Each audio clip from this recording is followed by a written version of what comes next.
ప్రసిద్ధ హాస్య నటుడు పద్మనాభం దేశోద్ధారకులు సినిమాలో ఆకలయ్యి అన్నమడిగితే పిచ్చోడన్నారు నాయాళ్ళు, కడుపు మండి న్యాయమడిగితే ఎర్రోడన్నారు నాయాళ్ళు అని ఒక పాట పాడతారు. కరుణరస ప్రధానమైన ఆ పాటను చూసినప్పుడల్లా థియేటర్లో ప్రేక్షకులు చాలామంది కన్నీళ్లు పెట్టుకునేవారు. ట్రాజడీ ఏమిటంటే ఆ పాటలో లాగే నిజ జీవితంలో కూడా హాస్య నటుడు పద్మనాభం కొన్ని రోజుల పాటు తన చొక్కా చింపుకుంటూ కేకలు పెడుతూ పిచ్చివాడిలా రోడ్ల మీద తిరుగుతూ చెన్నైలో ఎంతోమందికి దిగ్భ్రాంతిని కలిగించారు. జీవితంలో కని విని ఎరుగనంత ఘోరంగా తాను మోసపోవడంతో ఆ షాక్ ఆయన మనసును చాలా రోజుల పాటు అలా సంక్షోభానికి గురి చేసింది. ఇంతకీ ఏం జరిగింది? అప్పట్లో తుఫాన్ బాధితుల సహాయార్థం 40 మంది తారాగణంతో వివిధ వినోద కార్యక్రమాలు, నాటకాలు, ఎస్పి బాలసుబ్రహ్మణ్యం సంగీత విభావరి వంటివి నిర్వహించారు. పద్మనాభం ఆ కార్యక్రమాలన్నింటినీ మళ్ళీ చిత్రీకరించి సినిమా వైభవం పేరుతో సినిమాగా తీస్తే జనమందరూ చూడటానికి వీలవుతుందని భావించారు.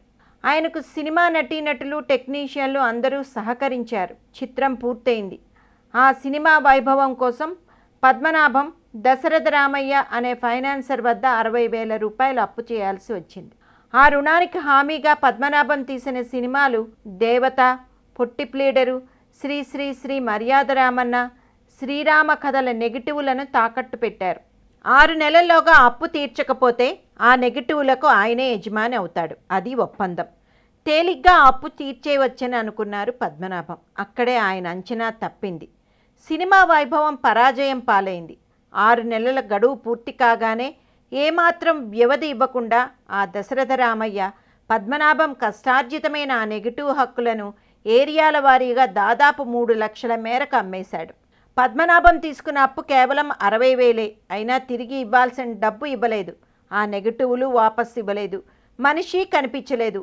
దాంతో మానసికంగా విపరీతమైన క్షోభకు గురైన పద్మనాభం పిచ్చివాడిలా కేకలు పెట్టుకుంటూ వీధిన పడ్డాడు. ఇది ఆ హాస్యనటుడి జీవితంలోని విషాదఘట్టం.